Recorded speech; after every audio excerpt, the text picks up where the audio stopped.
Hello everyone. आज हम पढ़ेंगे वेव पार्टिकल ड्यूअलिटी और आगे एटॉमिक स्ट्रक्चर के बारे में पढ़ेंगे। तो फोटो इलेक्ट्रिक इफेक्ट के बारे में हमने पढ़ चुके थे। तो फोटो इलेक्ट्रिक इफेक्ट में क्या होता था, तो पार्टिकल्स की तरफ से आते थे कि जो वेव आ रही थी उसको हम पैकेट्स मानते थे, पार्टिकल्स मानते थे, जिनको हम फोटोन बोलते थे। तो हमने लाइट का एक एस्पेक्ट देखा कि भाई लाइट किसकी तरह बिहेव कर रही है, पार्टिकल्स की तरह बिहेव कर रही है, पैकेट्स और पार्टिकल्स की तरह बिहेव कर रही है। तो वेव के दो नेचर होते हैं, मतलब लाइट के दो नेचर होते हैं, एक वेव नेचर होता है और एक पार्टिकल नेचर होता है। तो पार्टिकल नेचर से क्या प्रूव होता है, फोटो इलेक्ट्रिक इफेक्ट में वो किसकी तरह बिहेव करती है, पार्टिकल की तरह बिहेव करती है। और बहुत सारी चीज़ें हैं जिसमें वेव की तरह भी बिहेव करती है, जैसे वेव ऑप्टिक्स हो गई, वेव ऑप्टिक्स हो गई, उसमें वेव की तरह बिहेव करती है। जैसे रिफ्लेक्शन हो गया, रिफ्रैक्शन हो गया, डिफ्रैक्शन हो गया, अपने इंटरफेरेंस हो गया, उसमें किसकी तरह बिहेव करती है, वेव की तरह बिहेव करती है। तो वेव पार्टिकल ड्यूअलिटी का इसका मतलब है लाइट किसकी तरह, वेव और पार्टिकल दोनों की तरह बिहेव करती है। किस टाइम पे किस तरह से बिहेव करेगा वो उसके अकॉर्डिंगली मॉडिफाई हो जाएगा। तो ये चीज़ है। इलेक्ट्रोमैग्नेटिक रेडिएशन मतलब light is an emission with the dual nature, that is it has both wave and particle aspects. दोनों की तरह बिहेव कर सकती है, मतलब कहीं पे किस तरह से बिहेव कर सकती है, कहीं पे किस तरह से बिहेव कर सकती है। तो हमने कहा कि भाई अभी हमने पढ़ा था कि एक पार्टिकल की तरह बिहेव करती है तो उसकी एनर्जी होती है E is equal to h nu. E is equal to h nu के बराबर इसकी एनर्जी होती है। तो न्यू क्या था, उसका फ्रीक्वेंसी था, तो वो वेव की तरह बिहेव कर रही थी। और एच क्या था, प्लैंक्स कांस्टेंट। तो एक एनर्जी पैकेट्स है, तो हमने कहा कि वो एक वेव की तरह बिहेव कर रही है या एक पार्टिकल की तरह बिहेव कर रही है, डिसाइड करेंगे। तो हमारे पास अगर हमने कहा कि एक वेव की तरह बिहेव कर रही है तो उसकी फ्रीक्वेंसी या लैम्डा या वेवलेंथ की तरह बात करेंगे। और अगर पार्टिकल की तरह बिहेव करती है तो पार्टिकल में क्या होता है, पार्टिकल के पास मोमेंटम होता है, तो मोमेंटम की बात करते हैं। तो डी ब्रोगली ने एक कुछ अपना आइडिया दिया। डी ब्रोगली आइडिया क्या है, as wave behaves like material particles, मतलब वेव किसकी तरह बिहेव कर रही है, जैसे लाइट वेव किसकी तरह बिहेव कर रही है, मटेरियल पार्टिकल्स की तरह। तो वैसे ही पार्टिकल्स, जो मटेरियल पार्टिकल्स होते हैं, इलेक्ट्रॉन प्रोटॉन वगैरह हो गए, ये किसकी तरह बिहेव करेंगे, ये वेव की तरह बिहेव करेंगे। तो इसने उल्टा बोला है। तो हमने कहा कि सिमिलरली वेव मैटर, जो मैटर है, मटेरियल पार्टिकल्स है, also behaves like wave which is called matter wave। ये किसके बारे में, मैटर वेव के बारे में पढ़ रहे हैं। तो क्या होता है, वेव किसकी तरह बिहेव करती है, क्या कहते हैं, पार्टिकल किसकी तरह बिहेव करते हैं, वेव की तरह बिहेव करते हैं, जिसको बोलते हैं मैटर वेव। तो according to him the wavelength of the matter wave, अब वेव पार्टिकल किसकी तरह बिहेव कर रहे हैं, वेव की तरह, तो कुछ वेवलेंथ होना चाहिए। तो वेवलेंथ किससे, wavelength of the matter wave associated with the particle is given by lambda is equal to h by v। p is equal to h by lambda होता था हमारे पास, यहाँ पर हम p is equal to h by lambda की बात करते थे। तो यहाँ पर उल्टा कर दिया हमने, lambda किसके बराबर होगा, h by p के बराबर, और h by p की जगह mv।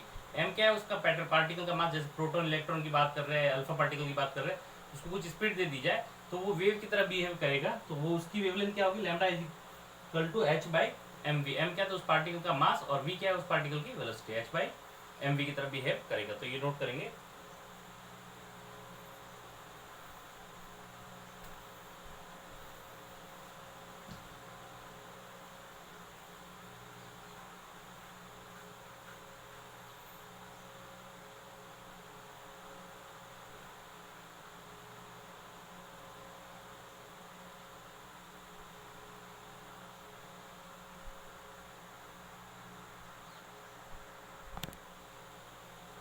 हमारे पास lambda is equal to h by mv।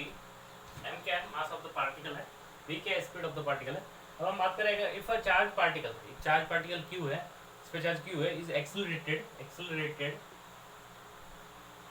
Through a potential difference v। अगर उसको पोटेंशियल डिफरेंस है v, उस चार्ज पार्टिकल को एक्सेलरेट किया जाए तो work done by all forces change in kinetic energy. अगर उसका इनिशियल काइनेटिक एनर्जी जीरो था, u जीरो था, चार्ज पार्टिकल है, तो हमारे पास final kinetic energy half m v square minus initially zero.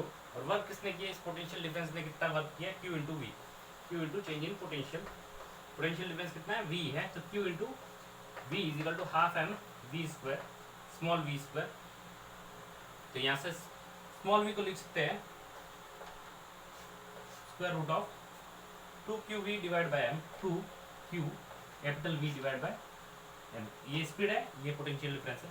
यहाँ पर v को हम पुट कर सकते हैं यहाँ पे m h by mv पे, और लैम्डा हम निकाल सकते हैं किसी भी चार्ज पार्टिकल। अगर इस तरह से क्वेश्चन दिया है कि चार्ज पार्टिकल पे चार्ज कितना दे रखा है, क्यों दे रखा है, इलेक्ट्रॉन की बात करेंगे तो कुछ वैल्यू आएगी, वो भी आप रख सकते हैं, तो इसको नोट करेंगे हम। इसको हम इसमें पुट करेंगे, lambda is equal to h by m v. M तो यहाँ से क्या आ जाएगा, लैम्डा हमारे पास डायरेक्टली क्या आएगा, h by m v, m और v की जगह two q capital V divide by m से m कट जाएगा तो हमारे पास क्या आ जाएगा, lambda is equal to h by two q m v, two q m v. यहाँ पर वैल्यूज हम पुट कर सकते हैं, तो लैम्डा हम डायरेक्ट इस तरह से याद कर सकते हैं, नोट करेंगे इसको।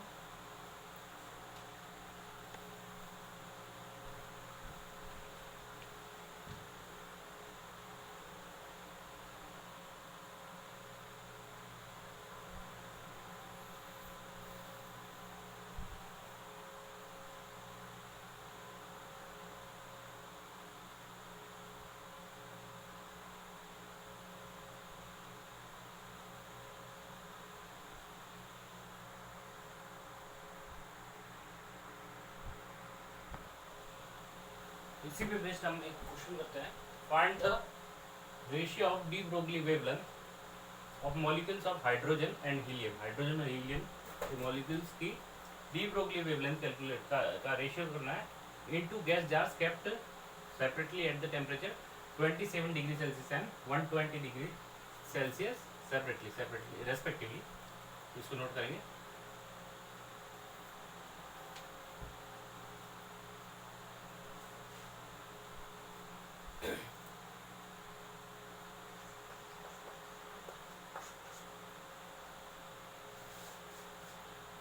तो हमें पता है, इसका सॉल्यूशन हम करते हैं। काइनेटिक एनर्जी 3/2 kT होता है, किसी भी गैस का 3/2 kT होता है। K क्या है, बोल्ट्जमैन कांस्टेंट है, और T क्या है, टेम्परेचर, एब्सोल्यूट टेम्परेचर है इन केल्विन। 3/2 kT, तो इसको हम लिख सकते हैं half mv square is equal to 3/2 K into T। तो यहाँ से V की वैल्यू आ गई 3 kT by small m square root. V speed आ गई हमारे पास। तो हमारे पास लैम्डा क्या है, lambda is equal to h by m v है, तो हम एम वी लिखेंगे यहाँ पे। तो हमारे पास h बाई एम की जगह m और v की जगह 3 kT बाई m से m कट जाएगा हमारे पास, तो एक स्क्वायर रूट के अंदर आ जाएगा h by 3 kT by 3 kT है।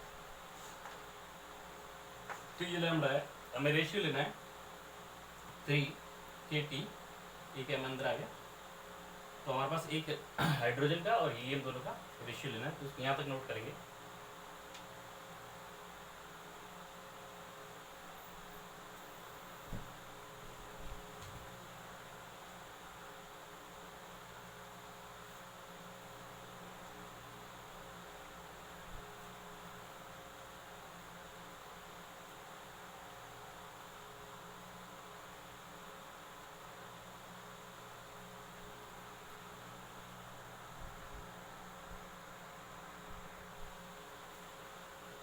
यहाँ से हम रेशियो ले लेंगे, तो इस यहाँ से lambda hydrogen divide by lambda helium, दोनों के मॉलिक्यूल्स का वेवलेंथ का रेशियो लेना है। तो यहाँ से किसके इन्वर्सली प्रोपोर्शनल है, h से h कट जाएगा, k बोल्ट्जमैन कांस्टेंट कट जाएगा, 3 कट जाएगा, t और m के इन्वर्सली प्रोपोर्शनल है।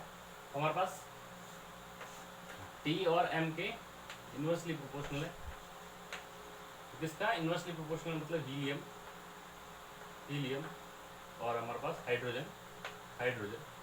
तो T हीलियम कितना दे रखा है 127 डिग्री सेल्सियस है, तो कितना हो गया 273 प्लस 127 डिग्री, और उसका कितना है 27 डिग्री है, तो 273 प्लस 27 मास ऑफ हीलियम। तो हमारे पास हम मास ले सकते हैं कितना 4 होता है हाइड्रोजन का, हाइड्रोजन का हमारे पास कितना आएगा 1 रहेगा। तो हम इसको कर सकते हैं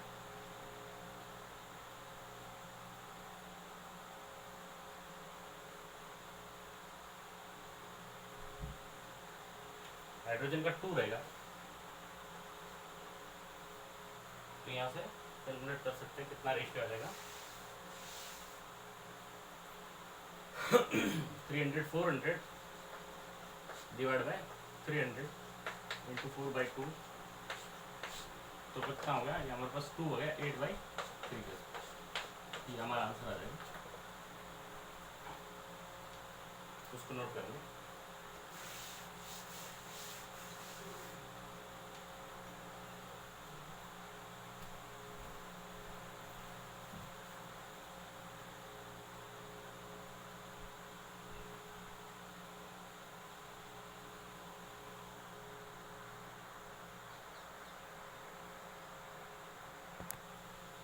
हमारा नेक्स्ट क्वेश्चन है, तो जो लास्ट क्वेश्चन में हमने किया था ये 8/3 स्क्वायर रूट आया था।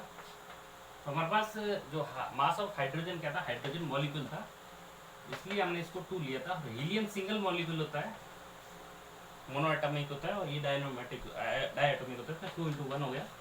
और हमारे पास कितना हो गया, ये 1 × 4 हो गया। तो इस तरह से ये 4 आया था और ये 2 आया था, तो कंफ्यूजन नहीं होगा। हाइड्रोजन मॉलिक्यूल्स बोला, हाइड्रोजन मॉलिक्यूल H2 की फॉर्म में होता है, हीलियम मॉलिक्यूल He की फॉर्म में होता है। तो ये इसका ये क्वेश्चन, नेक्स्ट क्वेश्चन हमारा, if the stationary proton and alpha particle are accelerated through same potential difference then find the ratio of their de Broglie wavelength. तो एक प्रोटॉन और एक अल्फा पार्टिकल है, उनको एक्सेलरेट किया गया, तो उनका रेशियो फाइंड करना है डी ब्रोगली वेवलेंथ का। तो ये क्वेश्चन है, इसको नोट करेंगे, इसका सॉल्यूशन करते हैं हम। तो हमें पता है कि इसको एक्सेलरेट किया, initially rest with half mv² = q × v। तो यहाँ से हमारे पास v की वैल्यू आ जाती है 2qv/m, और हमने पुट किया था यहाँ पर लैम्ब्डा h/mv, और h/mv की वैल्यू पुट कर दी 2q कैपिटल V / m। तो हमारे पास कितना आया था, h/2qv × m, इस तरह से आया था। तो हमें रेशियो लेना है वेवलेंथ का, तो हम रेशियो ले सकते हैं। किस किस का लेना है, तो हमारे पास लैम्ब्डा आ गया, हमारे पास h/2qv × m। किसका लेना है, एक प्रोटॉन का, lambda proton divide by lambda alpha particle. Alpha particle होता है हीलियम 2+, ये जो हीलियम का न्यूक्लियस होता है उसको हम बोलते हैं अल्फा पार्टिकल। तो ये किसके इनवर्सली प्रोपोर्शनल है, सेम पोटेंशियल डिफरेंस है, V सेम है, और 2 कट जाएगा, H कट जाएगा, तो हमारे पास इनका रेशियो क्या आ जाएगा, QM के रेशियो के इनवर्सली प्रोपोर्शनल आएगा। QM के रेशियो के इनवर्सली प्रोपोर्शनल है। प्रोटॉन है तो प्रोटॉन यहाँ पे इनवर्स प्रोपोर्शनल है, और अल्फा पार्टिकल, ये रेशियो आएगा हमारे पास। तो हम नोट करेंगे, तो आंसर आ जाएगा हमारे पास Q charge on alpha particle 2 हो गया, mass alpha particle 4 times mass of proton, और ये इस पे 1 रहेगा और इस पे मास ऑफ प्रोटॉन। तो हमारे पास कितना आ गया, √8 आंसर आ गया, 2√2, ये आंसर। तो इस तरह से सिंपल सा एक फॉर्मूला है, फॉर्मूला बेस्ड क्वेश्चन है, तो हम आसानी से कर सकते हैं।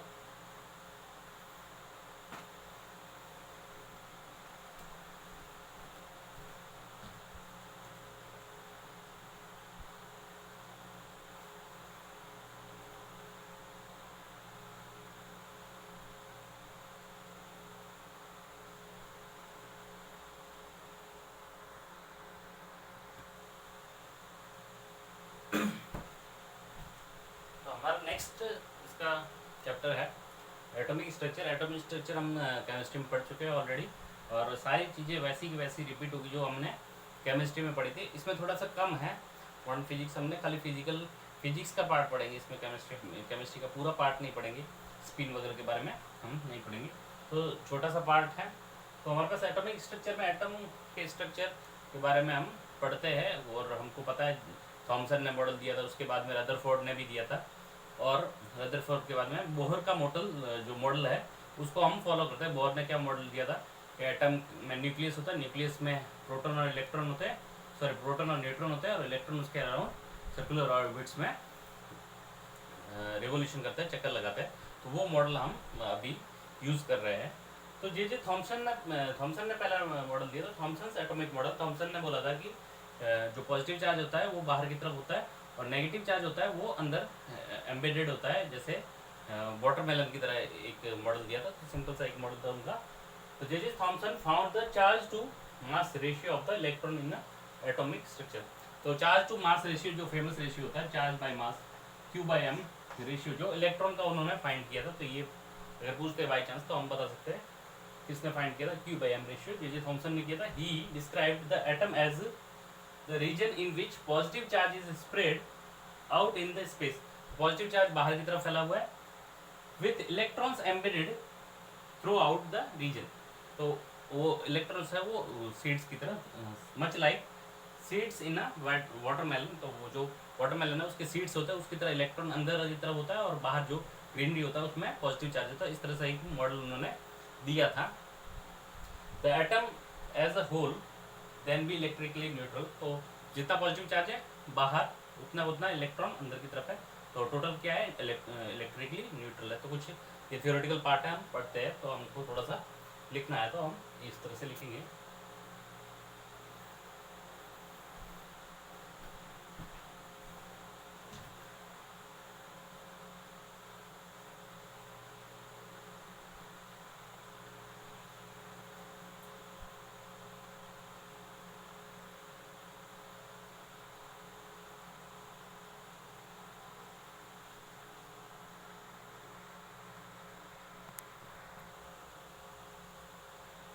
इसके बाद रदरफोर्ड ने एक्सपेरिमेंट किया था, जो बड़ा फेमस एक्सपेरिमेंट है रदरफोर्ड का। हम 6-7 क्लास में पढ़ते थे रदरफोर्ड का एक्सपेरिमेंट। तो रदरफोर्ड ने मॉडल दिया था कि अल्फा पार्टिकल्स को उसने एक गोल्ड फॉइल थी उससे बम्बार्डमेंट कराया था। बहुत हाईली एनर्जेटिक काइनेटिक एनर्जी जिनकी ज़्यादा थी, उन अल्फा पार्टिकल्स को एक गोल्ड फॉइल पे फॉल कराया था। तो उसने कुछ ऑब्जर्वेशंस किए थे, तो वो हमको पता है और वो उसके बारे में पढ़ेंगे, थोड़ा सा थ्योरेटिकल है। Rutherford and his student performed an experiment which showed that the Thomson may not be correct. तो थॉमसन ने बोला था कि बीच में इलेक्ट्रॉन है और बाहर पॉजिटिव चार्जेस है, तो उसको गलत ठहराया। किसने ठहराया? ये रदरफोर्ड के एक्सपेरिमेंट ने। They bombarded highly energetic alpha particle. Alpha particle क्या था? हीलियम 2+, मतलब हीलियम के 2 इलेक्ट्रॉन उनको हटा दो तो हीलियम का न्यूक्लियस बचेगा, उसको हम अल्फा पार्टिकल बोलते हैं। तो ये ध्यान रखेंगे, हीलियम के न्यूक्लियस को हम अल्फा पार्टिकल बोलते हैं। On to thin gold foil. तो गोल्ड फॉइल पे उन्होंने, थिन सी गोल्ड फॉइल थी, उस पर अटैक कराया। Following observation were there. तो पहला ऑब्जर्वेशन था, most of the alpha particle passed through the foil without deflection as if it were an empty space. तो बहुत सारे पार्टिकल्स क्या हो गए, सीधे सीधे चले गए बिना डिफ्लेक्शन। 0 डिग्री भी डिफ्लेक्शन, 0 डिग्री डिफ्लेक्शन था उनका, कुछ भी 1 डिग्री भी नहीं था, कुछ माइन्यूट पर डिफ्लेक्शन नहीं था। तो इससे क्या पता चला कि वो ज़्यादातर स्पेस था वो जो एटम का, वो क्या है, एम्प्टी स्पेस है। इस तरह से हम बिहेव कर सकते हैं। एटम किस तरह से बिहेव करता है, उसका ज़्यादातर स्पेस किस तरह से होता है, एम्प्टी होता है। तो ये कंक्लूजन निकला। दूसरा था, very few alpha particle were even deflected backward completely reversing their direction. तो बहुत, मतलब 1,00,000 पार्टिकल थे तो 5-6 पार्टिकल्स या फिर हम 100 पार्टिकल्स क्या किए, अपने पाथ को कंप्लीटली बैकवर्ड उन्होंने रिफ्लेक्ट किया।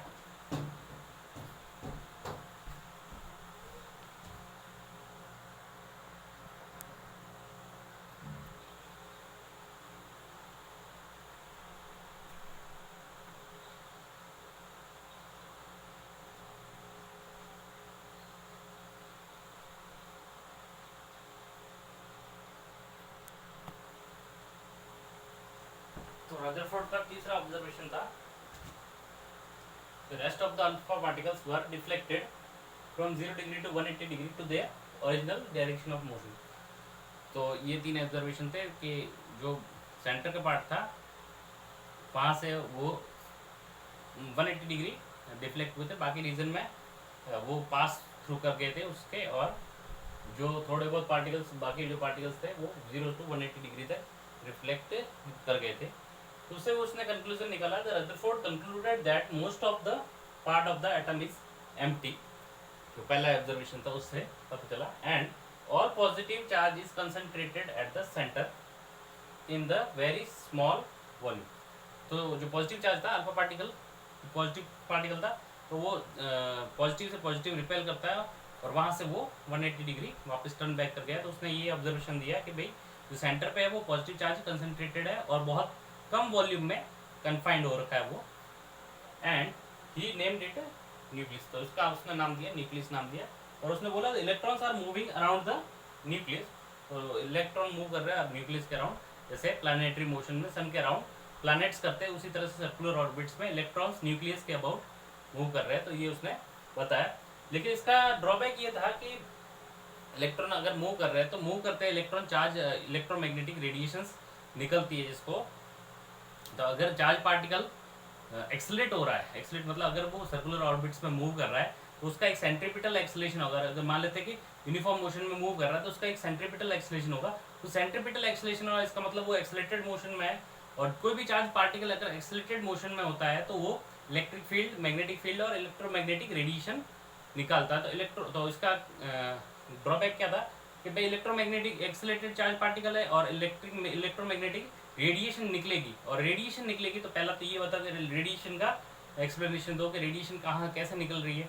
और दूसरी बात, अगर रेडिएशन निकल रही है तो क्या होगा कि रेडिएशन निकल रही है तो उसका एनर्जी धीरे धीरे कम हो रहा है, तो इसका मतलब क्या है, वो धीरे धीरे उसकी स्पीड कम हो रही है और फाइनली वो क्या कर जाएगा, उसके न्यूक्लियस में फॉल कर जाएगा। इलेक्ट्रॉन घूम रहा है और उसका रेडिएशन निकल रही है, मतलब एनर्जी कम हो रही है, उसकी स्पीड कम हो रही है, धीरे धीरे उसकी रेडियस कम होती जाएगी और रेडियस कम होती जाएगी और वो न्यूक्लियस में फॉल कर जाएगा। तो उसका एक्सप्लेनेशन मैक्सवेल ने पूछा कि भाई इसका एक्सप्लेनेशन भी दो। तो ये थोड़ा सा थ्योरी है जिसको हम लेके चलते हैं, लेकिन उसका एक्सप्लेनेशन नहीं दे पाए थे। तो इसके बाद में बोर ने एक मॉडल हमको दिया और उसके बारे में हम पढ़ते हैं, तो इसको नोट करेंगे।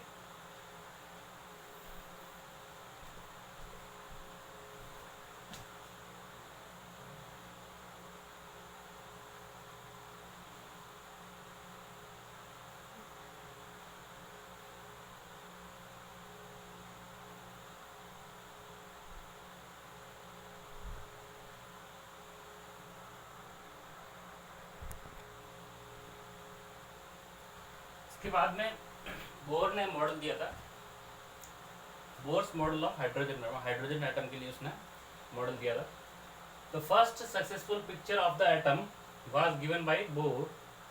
His model was successful in explaining the lines of electromagnetic radiations coming out from the H2 gas।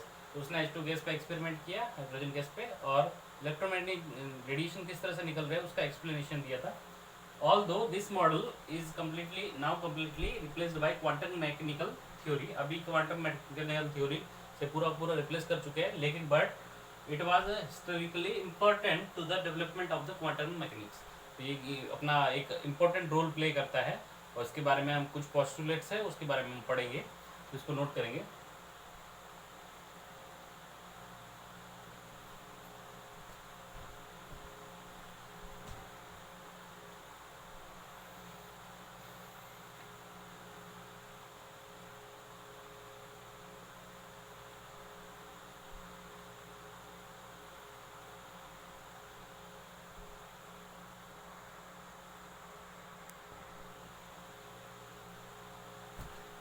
To explain his model, Bohr made some postulates। उसने कुछ postulates का यूज़ किया था। postulates हमने मैथमेटिक्स में पढ़ रखे क्या होता है। तो कुछ assumptions उसने किए थे कि भाई electrons revolve around the nucleus in stationary, उसमें से पहला है electrons revolves around the nucleus in stationary circular orbits where the centripetal acceleration, तो circular orbits में uniform motion में move कर रहे हैं और उसके orbits stationary है, और जो centripetal acceleration is provided by the Coulombic attraction of protons, जो न्यूक्लियस में प्रोटॉन्स है और जो इलेक्ट्रॉन घूम रहा है उसको के बीच में जो अट्रैक्शन है फोर्स, कूलम्बिक अट्रैक्शन फोर्स, वो उसको सेंट्रीपिटल एक्सेलरेशन प्रोवाइड कर रहा है। तो हमारे पास लेट्स से कि ये न्यूक्लियस है और ये इलेक्ट्रॉन एक सर्कुलर ऑर्बिट में घूम रहा है। इलेक्ट्रॉन का मास me है, चार्ज इलेक्ट्रॉन के e है, और सेंटर पे total charge number of protons into e, Zd हमारे पास चार्ज है और Zd, और इसकी वजह से ये v स्पीड है इसकी। तो हमारे पास जो अट्रैक्टिव फोर्स है, यहाँ पर फोर्स सेंट्रीपिटल फोर्स लगेगा, तो F centripetal is equal to mv square divide by इसके रेडियस लेट से r है, आर, सेंट्रीपिटल फोर्स किसने, कूलम्बिक फोर्स ने प्रोवाइड किया, तो k q 1q2 upon r square is equal to m v square by r. M किसका, electron का। Q कितना है, Q1 कितना है, Ze है। के की value 1/4 pi epsilon not into Q1 कितना है, Ze। Q2 कितना है, Q2 हमारे पास इलेक्ट्रॉन है, इलेक्ट्रॉन का चार्ज कितना है, E divide by r square is equal to m v square by r. तो एक इक्वेशन से हमारे पास स्पीड है, इसकी स्पीड हम कैलकुलेट कर सकते हैं, या फिर स्पीड पता है तो इसकी रेडियस हम कैलकुलेट कर सकते हैं। तो ये क्वेश्चन हम नोट करेंगे।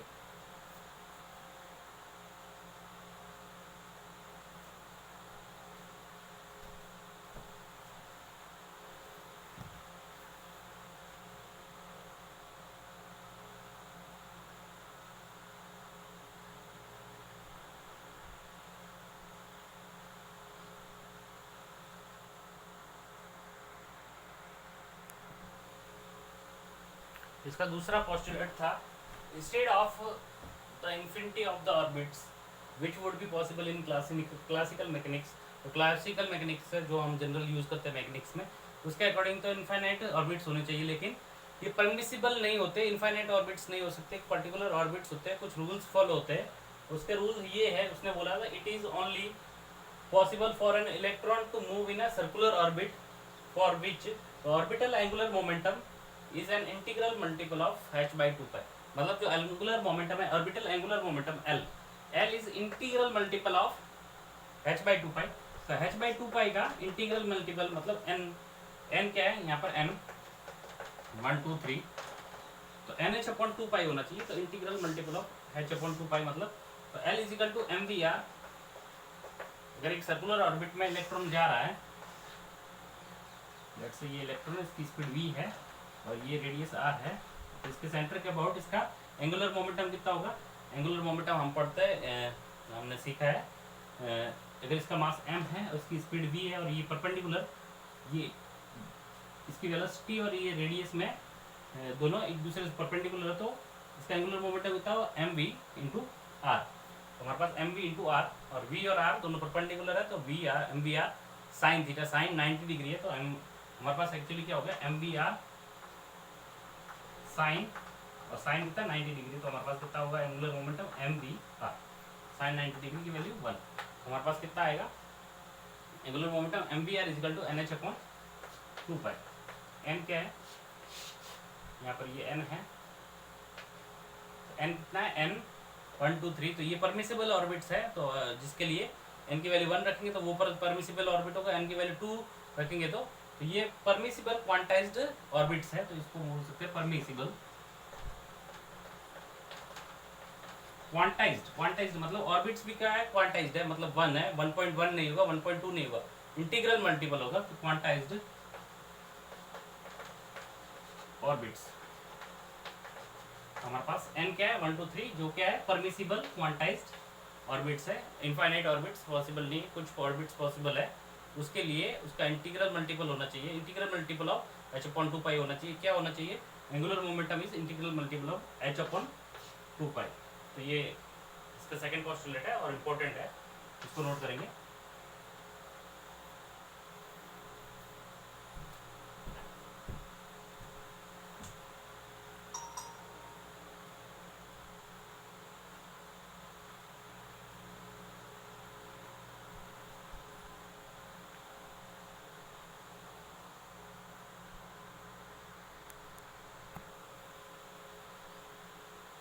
थर्ड एंड फोर्थ पोस्टुलेट मैंने लिखा है यहाँ पे। थर्ड के बारे में पढ़ते हैं, the electrons revolving in any one of these allowed orbits. जो अलाउड ऑर्बिट है nh/2π में n था, वो ऑर्बिट्स थे जो अलाउड ऑर्बिट्स थे, विच डज नॉट रेडिएट।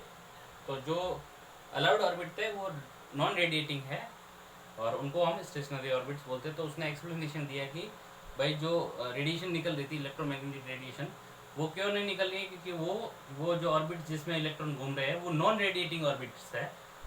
तो these the non radiating orbits are called stationary orbits. तो उसने इन ऑर्बिट्स को क्या बोल दिया, स्टेशनरी ऑर्बिट बोल दिया कि रेडिएशन निकल ही नहीं रही है, नॉन रेडिएटिंग ऑर्बिट्स है। इसके बाद में लास्ट का इसका था the energy of electron changes only when there is a transition from higher orbit to lower orbit या lower to higher orbit में जाएगा तो ये हमें पता है कि भाई एनर्जी का चेंजेस आएगा, एनर्जी में चेंजेस आएंगे। अगर हाइयर से लोअर एक इलेक्ट्रॉन हाइयर ऑर्बिट E2 से E1 में आता है, इसकी एनर्जी E2 है, यहाँ पे E1 है, तो एक इलेक्ट्रॉन हाइयर से लोअर में आया, लेट्स से ये इलेक्ट्रॉन है हाइयर से लोअर में आया तो एक फोटोन निकलेगा, इसकी एनर्जी कितनी होगी E equal to h nu, और इन दोनों के ऑर्बिट्स के जो एनर्जी डिफरेंस है उसके बराबर होगी E2 माइनस E1। या फिर मैं कहूँगा लोअर से अगर हाइयर जाता है, लोअर से अगर इलेक्ट्रॉन हाइयर ऑर्बिट में जाता है लेट्स से, तो हमने एक फोटोन दिया, फोटोन की एनर्जी वो इलेक्ट्रॉन कैप्चर करेगा और उसके बाद में वो एक्साइट होकर बाहर चला जाएगा। ये सारी थ्योरी हमें पता है। तो एक फोटोन हमने अगर दिया h nu equal to E2 minus E1, इतनी एनर्जी का एक फोटोन दिया तो इलेक्ट्रॉन पूरा इसको लेके क्या आ जाएगा, उसके नेक्स्ट ऑर्बिट में मूव कर जाएगा, तो इसके नेक्स्ट ऑर्बिट में मूव कर जाएगा। ये फोटोन की एनर्जी कितनी होनी चाहिए, E2 माइनस E1 के बराबर होनी चाहिए। तो ये सारे पोस्टुलेट्स है, थ्योरेटिकल है, ये थ्योरेटिकल हम इस लेक्चर में हमने कंप्लीट कर लिया। तो जो भी न्यूमेरिकल पार्ट है उस नेक्स्ट लेक्चर में हम कंप्लीट करेंगे, तो इसको नोट करेंगे।